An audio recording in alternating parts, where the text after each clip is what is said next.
یو سړی په ما ډزم کې ډز کنه او ما شهیدم کې هغه زما قاتل هم زما په الله قسم که زما غم د جهنم خور کړي چې زما د رب بنده دی بس هر انسان پیش او خپل نیت پیش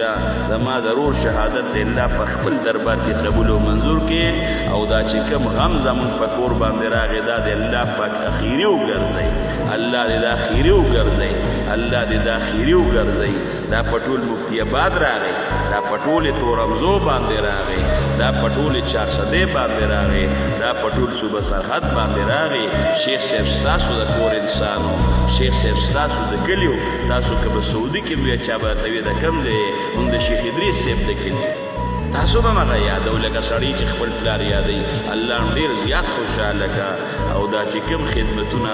ملګرو وکړل او د خصوصا بیا ممتاز علي میر صاحب زموږ د محلې چې کومې منډې ترړي والې الله دې دا په خپل دربار کې قبول او منظور کړي او د نورو ملګرو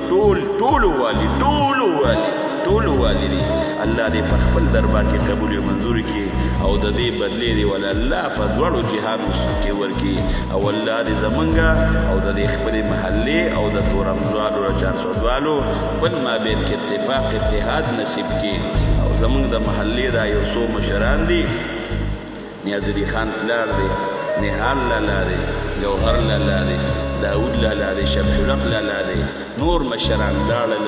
دا یو څو سپین ږیرې پاتې دي او په دې باندې مونږ خپله مینه ماتو الله دې ولې ژوندونه ورکړي او الله زمونږ دا جومات په عبادت او په دین باندې آباد کړي الله خیر وخت په خپل دا کلمه روانه کړي لا اله الا الله محمد رسول الله صلی الله علیه و آله وسلم